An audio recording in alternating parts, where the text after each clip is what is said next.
Hello student, দর্শন শিক্ষা academy Baruipur YouTube channel.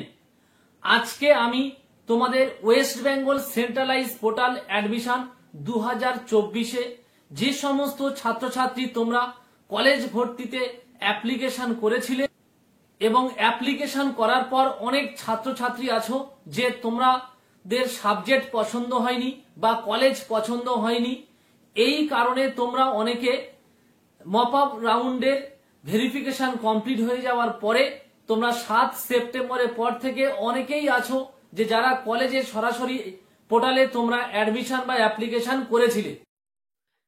Application করার পর যে সমস্ত ছাত্রছাত্রী তোমরা সাবজেক্ট পরিবর্তন বা কলেজ পরিবর্তনের জন্য অ্যাপ্লিকেশন করেছিলে, তারপর তোমাদের মেরিট লিস্ট প্রকাশিত হয়েছে।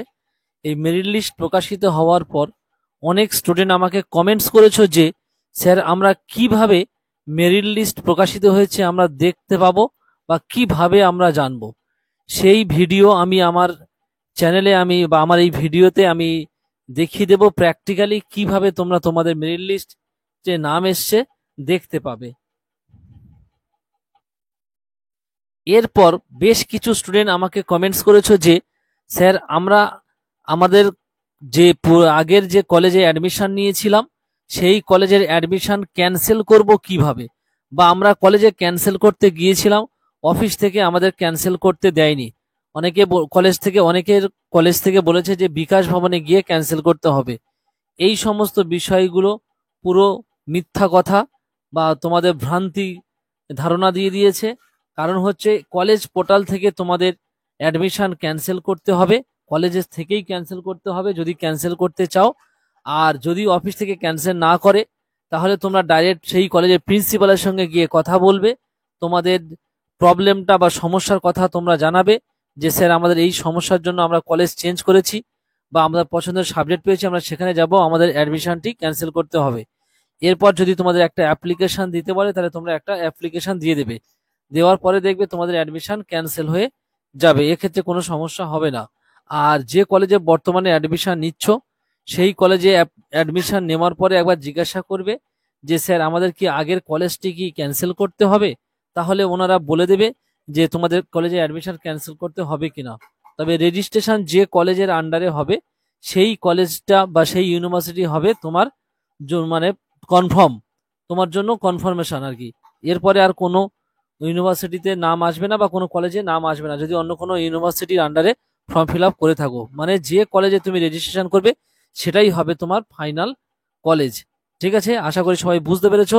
আর আমি মেরিট লিস্ট কিভাবে প্রকাশিত হবে সেটি আমি ভিডিওর মাধ্যমে আমি প্র্যাকটিক্যালি তোমাদের দেখিয়ে দিচ্ছি, তোমরা প্রত্যেকে দেখে নাও।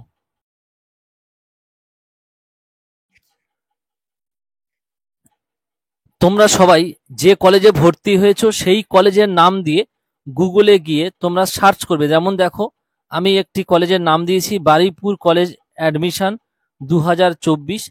এই কলেজের নাম দিয়ে আমি সার্চ বাটনে ক্লিক করব।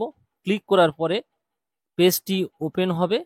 ওপেন হওয়ার পরে আমি দেখব যে কোথায় নীল বর্ডার দিয়ে লেখা রয়েছে, এই যে আমার এই বারুইপুর কলেজ নীল বর্ডার আছে, এখানে ক্লিক করব। ক্লিক করার পরে আমি নিচে চলে যাব, গিয়ে দেখব যে অনলাইন অ্যাডমিশন 2024, দেখো এখানে লেখা আছে অনলাইন 2024 অ্যাডমিশন 2024। এখানে আমি ক্লিক করলাম। ক্লিক করার পরে আমার পেজটি ওপেন হয়ে যাবে। ওপেন হয়ে গেলে আমি গিয়ে দেখব যে মেরিট লিস্ট অপশানটি কোথায় আছে, সেখানে ক্লিক করব। দেখো মেরিট লিস্ট অপশানে আমি পেয়ে গেছি লাল বর্ডার দেওয়া, এই লাল বর্ডারে ক্লিক করব। ক্লিক করার পরে আমার প্রফেশনাল লিস্ট মেরিট লিস্ট সমস্ত বেরিয়ে যাবে। প্রফেশনাল লিস্ট মানে হচ্ছে প্রফেশনাল লিস্ট, প্রথমে একটা লিস্ট বের হয়, তারপরে মেরিট লিস্ট প্রকাশিত হয়। এই মেরিট লিস্ট প্রকাশিত না মানেই হচ্ছে তোমার ফাইনাল মেরিট লিস্ট হয়ে গেছে, মানে এখানেই তোমার নাম আসা মানে তোমার অ্যাডমিশনে তুমি করতে পারবে বা তুমি এখানে অ্যাডমিশন ফিস পেমেন্ট করে তুমি ভেরিফিকেশন কমপ্লিট করতে পারবে।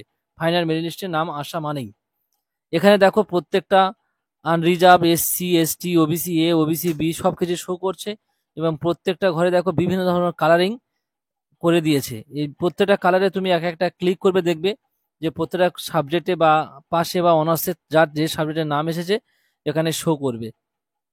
তাহলে আমি একটা দেখিয়ে দিচ্ছি, তোমরা সবাই দেখে নাও। দেখো একটা কালারে ক্লিক করলাম, ক্লিক করে দেখো পুরো নাম সব চলে আসলো। এইভাবে তোমরা প্রত্যেকের কলেজে তোমরা নাম দিয়ে সার্চ করে তোমরা প্রত্যেকে দেখে নাও। আশা করি তোমরা প্রত্যেকে নিজেরাই পেরে যাবে। আর বিভিন্ন কলেজে বিভিন্ন সিস্টেমের মধ্যে দিয়ে মেরিট লিস্ট প্রকাশিত করেছে, তবে এইভাবেই তোমাকে কলেজগুলোতে চেক করে করে তোমাকে দেখতে হবে। এই যেমন আমি চেক করে করে তোমাদের দেখিয়ে দিলাম। তো তোমরা ট্রাই করো বা চেষ্টা করো, আশা করি তোমরা পেরে যাবে। আজকের ভিডিওটি এই পর্যন্ত। আর ভিডিওটি যদি ভালো লেগে থাকে তাহলে অবশ্যই তোমরা প্রত্যেকে সাবস্ক্রাইব, লাইক, কমেন্টস করবে। আর যদি কোনো কিছু জানার থাকে তাহলে আমাকে কমেন্টস করবে, আমি কমেন্টসের উত্তর দেব। আর যারা ক্যালকাটা ইউনিভার্সিটির আন্ডারে ভর্তি হয়েছে প্রত্যেক ছাত্রছাত্রীকে বলবো যে তোমরা আমার চ্যানেলটি সাবস্ক্রাইব করে রাখো, প্রত্যেকটা সাবজেক্টের আপডেট পাবে। আর হ্যাঁ, একটা ভিডিও আমি আপলোড করব, তোমরা আমার চ্যানেল ফলো রাখবে। আর বেসরকারি যে স্কলারশিপ গুলো আসে সেগুলোও আমি ফলো মানে আপলোড করব। তোমরা প্রত্যেকে এই স্কলারশিপের ভিডিওগুলো দেখে তোমরা স্টেপ বাই স্টেপ তোমরা ফর্ম ফিল আপ করবে। আশা করি প্রত্যেকে তোমরা সাফল্য পাবে।